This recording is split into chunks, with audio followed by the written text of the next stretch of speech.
Hola a todos, les habla Rocío Figueroa. En esta ocasión vamos a hablar acerca de la disyuntiva si una mujer puede o no puede ser pastor, si una mujer puede o no puede enseñar a los hombres.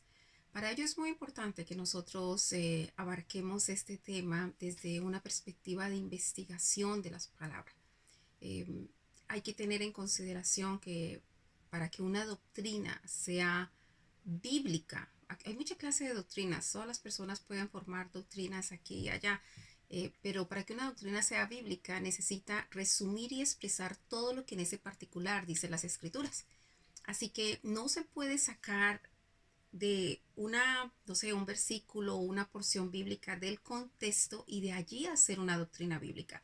Eso estaría completamente en contra de las mínimas reglas de interpretación bíblica para poder hacer esa doctrina. Ahora bien, otra de las cosas que sería importante cuando ustedes están estudiando un tema que reviste alguna dificultad es mirar cuál es la posición de la persona que está enseñando, instruyendo o dirigiendo. Yo tengo varias posiciones frente a esto. Una de mis posiciones es eh, que nosotros necesitamos buscar la verdad, solamente la verdad y nada más que la verdad.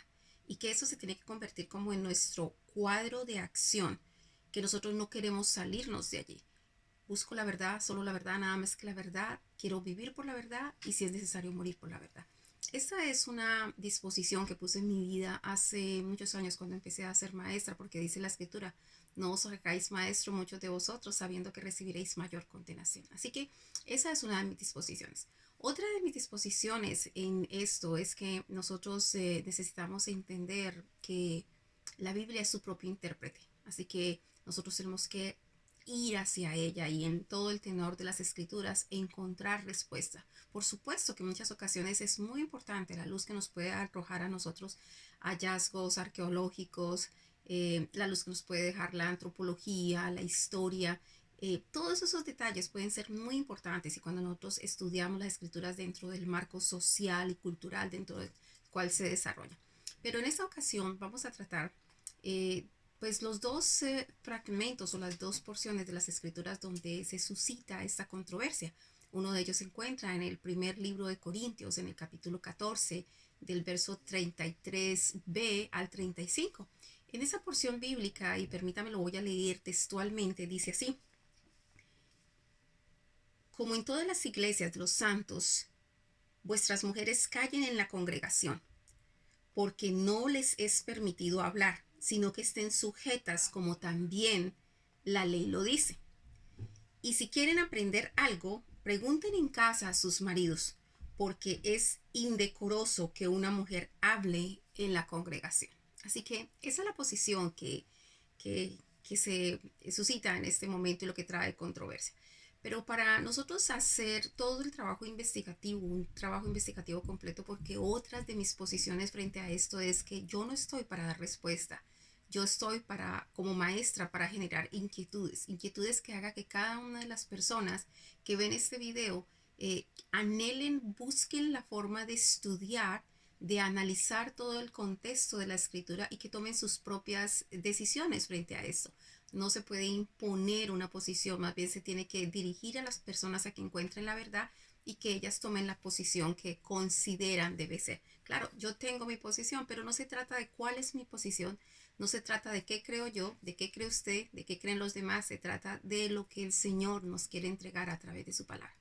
Así que entonces vamos a empezar con eso. Si nosotros vamos a hacer todo un trabajo de tipo investigativo desde la luz de la hermenéutica, lo primero que nosotros teníamos que ver es si esta porción está revisando algún problema en cuanto a la definición de las palabras. Cuando se trata de la definición de las palabras, una palabra puede tener 3, 4, 5, 10, 20 y hasta más definiciones. Y cuando estamos abordándolo en un tema que nos está trayendo conflicto, tendríamos que mirar cuál es la definición que es precisa de acuerdo a la frase que estamos manejando, de acuerdo al contexto, unos versículos antes y unos versículos después, de donde estamos encontrando dificultad para entender. Y si no es suficiente eso, entonces nosotros tenemos que ir a observar qué es lo que dicen los otros libros de ese mismo autor, en este caso Pablo, porque estos dos textos se encuentran, una en Primera de Corintios que lo escribió Pablo y otra en Primera de Timoteo que también lo escribió Pablo. Entonces tendremos que mirar todo el resto de los libros de Pablo, ver qué es exactamente, cuál es la orientación que tiene Pablo frente a este tipo de cosas. Si nosotros no encontramos luz en eso, entonces nosotros tenemos que buscar en todo el tenor de la escritura para que una doctrina pueda ser bíblica. Ahora bien, entonces, como no se trata de un problema en la definición de la palabra, sino que esto es un fragmento, no se trata de un problema en la frase, sino que no podemos como encontrar la luz allí nada más. Entonces vamos a ahondar en el contexto. Pero antes de eso tendríamos que decir qué es un contexto. Pues el contexto es todo el ambiente, el entorno y las circunstancias en las cuales se desarrolla esos fragmentos, estos escritos, y que es realmente importante porque son los que nos pueden dar el verdadero valor y el verdadero sentido que tiene una palabra, una frase o un fragmento. Lo que quiere decir que el contexto se convierte en un factor determinante y muy importante a la hora de que nosotros queramos verdaderamente interpretar a la luz de las escrituras una porción. Así que vamos a estudiar el contexto, unos versículos antes y unos versículos después. Para ello, observemos ese texto. El texto en cuestión está en el primer libro de Corintios, en el capítulo 14, en el verso 33 al 35, dijimos. Pero entonces vamos a mirar el contexto de todo el capítulo 14. Como ustedes saben, la Biblia, cuando se escribió, era una carta corrida. Cada uno de los libros era como una carta corrida, pero para facilitar el estudio entre otras personas se dividió por capítulos y por versículos, e incluso a algunas porciones se les puso subtítulos o títulos con el objetivo de que se orientara más o menos de qué estaba tratando esa porción. En el caso del capítulo 14 de Primera de Timoteo, el subtítulo que usted encuentra allí dice el hablar en lenguas, pero cuando usted realmente estudia este capítulo, usted se da cuenta que es más que hablar en lenguas. Está hablando de todo un conflicto que habría en la iglesia de Corintios, en la cual se trataba acerca de los dones espirituales. Entonces allí Pablo todo el tiempo estaba hablando acerca de dos, principalmente de dos de los dones espirituales, que es el don de hablar en lenguas y el don de la profecía. Y no solamente habla de estos dos, también habla de la importancia de que si se va a hablar lenguas, que también haya quien interprete esas lenguas, si no, no tiene mucho punto. Pero yo quiero leer una pequeña porción que nos puede permitir darnos una luz inicial de cuál es el conflicto que se estaba presentando allí en la iglesia. Y dice así el capítulo 14, verso 1 al 4, dice: seguid el amor, eso debe ser la primera ruta porque las decisiones tienen que ser tomadas en amor, no en temor.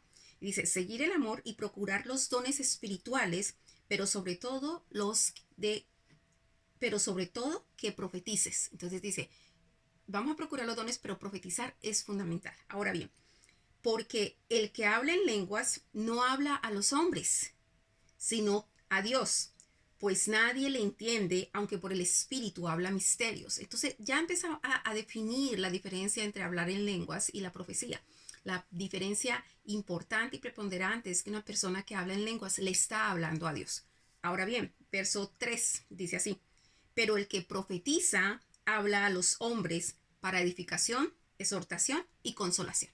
Entonces, esas son las dos grandes diferencias. El que habla en lenguas habla a Dios, pero el que profetiza habla a los hombres y con un propósito definido, que es edificar, exhortar y consolar.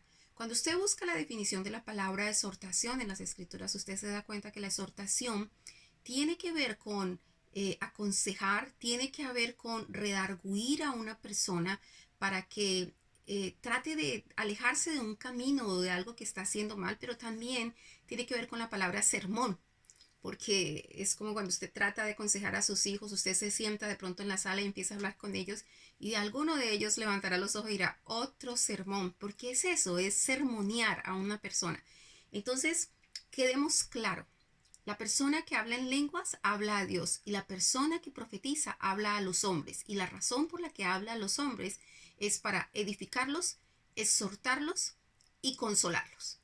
Y la exhortación habla específicamente de rearguir a una persona, de animar a una persona, de hacer lo que se aparte del mal y de sermonearlo. De eso se trata. Ahora bien, si usted continúa con toda la lectura, usted se da cuenta de todas las razones que Pablo está dando acerca de darle prioridad a uno de estos dones. Está hablando que hablar en lenguas es fundamental y que él espera que todo el mundo hable en lenguas, que es muy importante que hablen en lenguas, pero que este es un don que edifica a la persona solamente. y que si no hay quien interprete el don de lenguas, no hay punto de que la gente hable lenguas en la congregación. Porque cuando las personas se reunían, y él habla de esto de una manera muy específica en el verso 26, dice, ¿qué hay pues, hermanos? Cuando os reunís, cada uno de vosotros tiene salmos, tiene doctrinas, tiene lenguas, tiene revelación, tiene interpretación. Hágase todo para edificación. Entonces, las reuniones en la iglesia primitiva, la idea era que todos llegaran y cada uno tenía algo para dar, algo para ofrecer a los demás. Se trataba de la iglesia, de cómo edificamos entre todos la iglesia. Si usted lee completamente, porque ese es el objetivo, que usted pueda estudiar esto por usted mismo, cuando usted lee todo este capítulo 14 se va a dar cuenta que la palabra edificación está constantemente, por lo menos 4 o 5 veces dentro de esta escritura, porque Pablo quiere hacer un énfasis en que la importancia aquí es que edifiquemos al cuerpo de Dios, que edifiquemos a la iglesia. Entonces, por eso es que hablar en lenguas lo edifica a uno solamente, pero cuando nosotros hablamos profecía, edificamos a todas las demás personas. De hecho, que Pablo dice que que uno tiene que ser muy ordenado con esto, porque ¿qué sucede si una persona inconversa entra a una iglesia y se están hablando en lenguas y empiezan a hablar en lenguas unos y otros allá a hablar en lenguas? Dice, esa persona va a decir, esa gente está loca. Textualmente lo dice Pablo, así en el verso, usted puede observar eso en el verso 23. Pero también dice él que si una persona inconversa entra a la iglesia y se está profetizando, pues la persona que escucha la profecía, acuérdese que la profecía es una palabra de Dios que viene y redarguye el corazón de una persona. Entonces es posible que esa persona entre y tenga, no sé, una dificultad en alguna área, y cuando escucha esa palabra se siente redarguido y eso lo convence en su corazón y esa persona ha sido ganada para el Señor. Es de eso está hablando Pablo.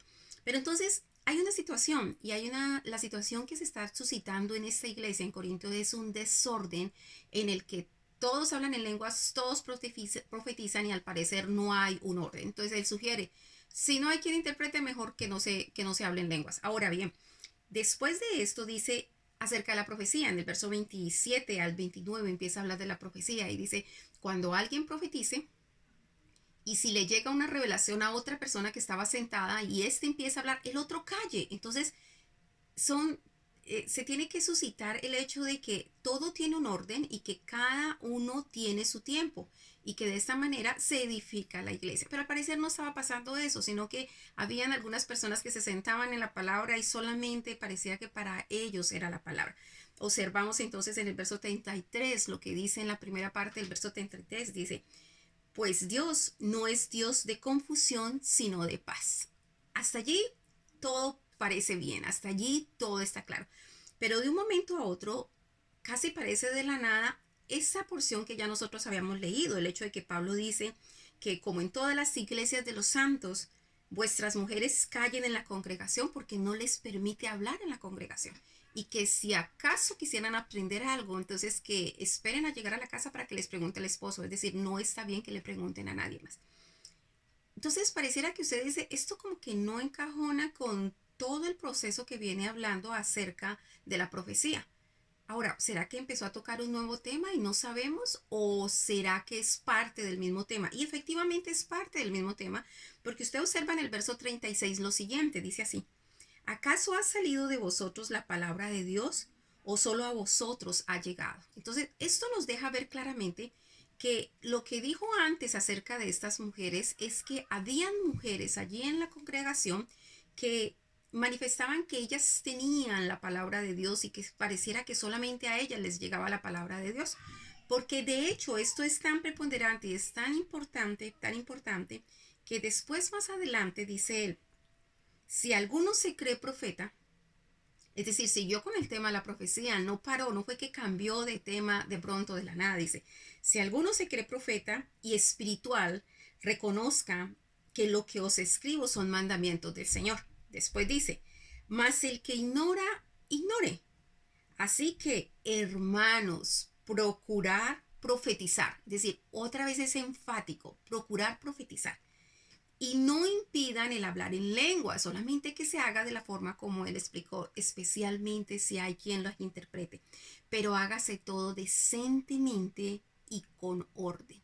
Así que esta es la exhortación y en medio de eso está esa porción. Yo le pregunto a usted, ¿Resuelve esto la situación? No, posiblemente no resuelve todavía la posición. Nosotros vamos a estar estudiando todo eso a profundidad con el objetivo de que usted tome la decisión más correcta frente a esta posición. Pero entonces vamos a analizar algo. Estamos hablando todo dentro del marco de la profecía. ¿Hay mujeres profetas? Por supuesto que hay mujeres profetas. Y nosotros encontramos, por ejemplo, en el libro de Éxodo, en el capítulo 15, en el verso 20 y 21, la escritura habla de que María, la hermana de Moisés y de Aarón, era profetisa. Y no solamente eso, sino que si usted va al libro de Miqueas, en el capítulo 6, del verso 1 al 5, el Señor hace una exhortación a través de Miqueas, diciéndoles, entre otras cosas, yo los saqué de Egipto y los traje a un nuevo lugar y les envié a Aarón, a Moisés y a María. Esto está poniendo de antemano que ellos eran los líderes que el Señor usó para que ellos salieran. Una persona con liderazgo y una persona que era profetisa de acuerdo a las escrituras. Entonces sería una persona que cumpliría lo que dice el mismo Pablo en el capítulo 3, en el capítulo 14 de 1 Corintios, verso 3, donde dice, pero el que profetiza habla a los hombres para edificación, exhortación y consolación. Entonces una profetisa no se puede quedar callada, tiene que hablar a los hombres. ¿Cómo? Esta porción podía haberle dicho a las mujeres que no se les permitía hablar en la congregación cuando otras mujeres hablaban a la congregación. Pero no solamente eso. Si usted va un poco, no puede ser que Pablo le esté diciendo a las mujeres que definitivamente no pueden hablar en la congregación, que no tienen nada que hacer con eso, si en el capítulo 11 del mismo libro de Corintios, de Primera de Corintios, dice lo siguiente, dice en el verso 3. Pero quiero que sepan que Cristo es la cabeza de todo varón y el varón es la cabeza de la mujer y Dios la cabeza de Cristo. Todo varón que ora o profetiza con la cabeza cubierta afrenta su cabeza. Pero toda mujer que ora o profetiza con la cabeza descubierta, dice, afrenta su cabeza porque lo mismo es que si se rapase. Entonces, no voy a discutir ahorita toda la posición teológica en esta posición que realmente lo que dice es que es importante que la mujer tenga señal de que es casada, de que tiene esposo y que es casada. Pero aquí el punto es que le está diciendo a esta mujer que cuando ora y profetiza en la congregación, que lo haga con la cabeza tapada. ¿Cómo una persona puede profetizar si no se le permite hablar en la congregación? Sería imposible. No creo que con señas se pudiese hacer algo como eso, pero eso ya queda para que usted lo juzgue. Ahora bien, pero vamos a la porción que posiblemente a mí es una de las que más me impacta dentro de las escrituras, porque está evidentemente hablando que hay mujeres profetizas y hay muchos versículos de eso, pero yo quiero tratar uno específicamente. Se trata de Hulda. Hulda, la historia de Hulda se encuentra en el libro de Segunda de Reyes en el capítulo 22 y está enmarcada dentro de la historia del rey Josías, el rey de Judá. Ese rey Josías fue un rey que empezó a reinar a los 8 años y empezó a hacer todas las cosas bien delante de Dios. Aproximadamente a los 18 años, permíteme, vamos a esa porción bíblica en Segunda de Reyes 22. Él aproximadamente a los 18 años se inquietó aún más por lo que tenía que ver con las cosas del Señor. Y dice las escrituras que entonces para ese tiempo, dice, a los 18 años el rey Josías envió el rey a Safán, envía a unos hombres a que vaya y busquen a los escribas y que les digan que busquen al sumo sacerdote para que empiecen a hacer todas las reparaciones del templo y se pueda reactivar todo el trabajo dentro del templo. Y pues efectivamente va al escriba donde el sumo sacerdote le dice esto y el sumo sacerdote le dice, he encontrado el libro de la ley. Ellos lo leen, pero no solamente eso, sino que el escriba va y le dice al rey, hemos encontrado el libro de la ley. Y lo leen y el rey escucha la lectura del libro. Una vez que él escucha la lectura del libro, dice en el verso 11 que él rasgó sus vestidos y se compungió en su corazón porque dijo, hemos pecado contra Dios.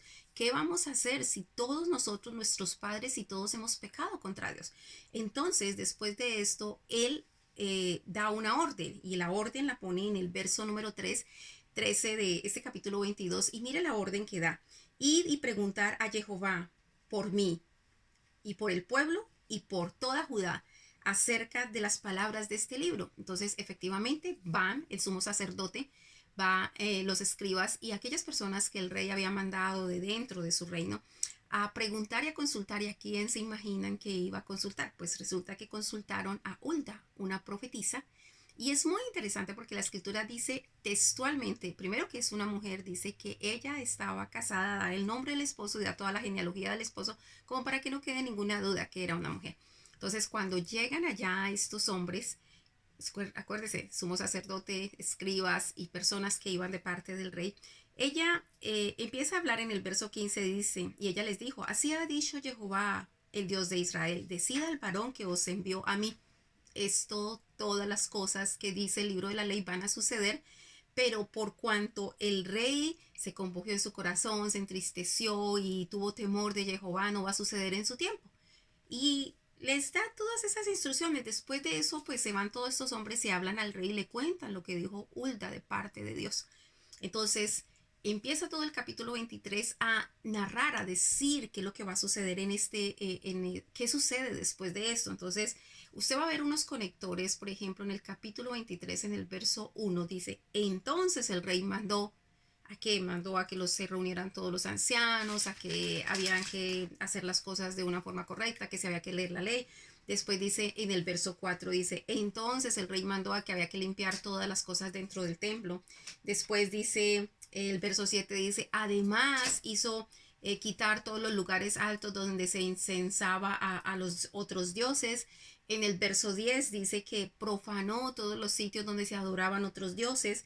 En el verso, por ejemplo, 21 dice que mandó el rey a que toda Judá tenía que celebrar la Pascua. Y posteriormente en el verso 24 dice que barrió él a todos los adivinadores y encantadores de Judá. Entonces yo le hago una pregunta, porque se trata de eso, que nosotros miremos todo el marco completo. Esa mujer Hulda, como dice Pablo, habló a los hombres que fueron a buscarlo. Sumo sacerdote, la máxima autoridad dentro del templo. Escribas, comandantes del reino de Josías. Y mandó razón a Josías, el rey, es decir, la máxima autoridad de gobierno. Y basado en lo que esta mujer habló, lo que ella edificó, lo que ella exhortó, lo que ella sermoneó, basado en eso, el rey tomó todas las decisiones que tomó y que se hicieron.